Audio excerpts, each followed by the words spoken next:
intinya sih sebenarnya ini juga lagi rame juga ya, intinya Kamala Harris sama Donald Trump. Kita nggak tahu seperti apa detailsnya nanti akan seperti apa karena nih susahnya tuh polling ini nggak bisa ngasih representatif sebenarnya yang menang tuh bakal Kamala Harris gitu ya karena ini kan modelnya kan adalah electoral vote ya jadi ibaratnya kayak setiap negara bagian itu ya itu kan ada kayak poinnya masing-masing gitu ya nah jadi itu yang sebenarnya agak lumayan tough ya cuman satu sih intinya gitu ya bahwa eh, kalau seandainya misalnya Donald Trump ya yang terpilih buat dari sisi presiden.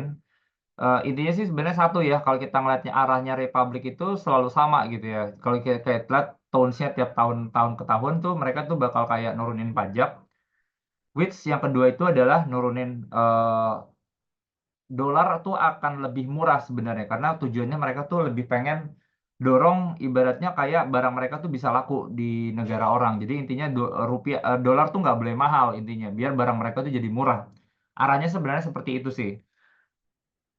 Dan intinya yang paling pressure adalah intinya kalau misalnya nanti Donald Trump yang kepilih, ini kayaknya perang tarif ini akan lebih kerasa lagi gitu ya. Sekarang kan sebenarnya undernya Biden itu kan udah kerasa banget ya. Ibaratnya kayak tarif tuh kerasa banget.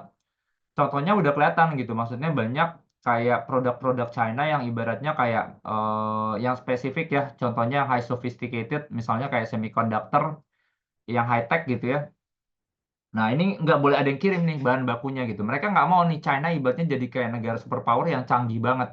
Jadi mereka apapun mereka lakukan intinya nih eh, barang-barang yang semiconductor, high tech, IT related, AI related ini nggak boleh gitu ya. Nah, itu udah kerasa banget. Kedua, barang-barang China yang modelnya kayak mobil listrik gitu ya, udah dikasih tarif, udah dibatasin jumlahnya pakai kuota gitu ya. Nah, jadi sebenarnya seperti itu. Nah, Donald Trump itu tuh akan lebih ekstrim lagi nanti kayak kebijakannya ya. Mereka tuh bahkan akan lebih agresif lagi dari sisi tarifnya. Mereka bahkan bilang, saya bakal kasih tarif tuh sampai 60% buat produk dari China. Nah, jadi seperti itu sih. Ya intinya sih sebenarnya kalau misalnya kayak China itu nanti melambat ya, pasti ibaratnya nggak terlalu bagus sebenarnya buat Indonesia. Cuman menariknya adalah gini sih, teman-teman ya. Jadi ketika China waktu itu diblok lah ya, istilahnya kayak semi blok kali ya. Jadi ibaratnya kayak mereka susah jualan barangnya ke Amerika. Cuman China tuh akhirnya build relationship sama banyak negara-negara lain gitu ya. Jadi mereka ngobrol dan main lah sama ibaratnya negara-negara Amerika Utara misalnya Amerika yang bagian selatannya misalnya gitu ya kayak contohnya Meksiko. Nah itu ibaratnya tuh bikin trade-trade baru gitu. Jadi barang mereka nggak bisa laku nggak kejual di Amerika gitu ya. Nah mereka jualan lah kayak contohnya ke negara-negara lain.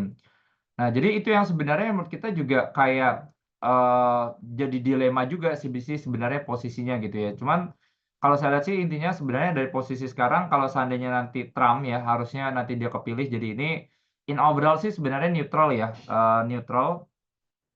Cuman saya lihat sih intinya kalau misalnya seandainya nanti dari sisi rupiahnya bisa lebih stabil karena kebijakan mereka yang akan lebih mencoba mendorong ekspor dengan cara untuk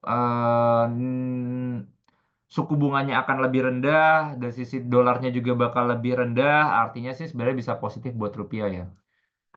Jadi itu dan positif buat ISG-nya.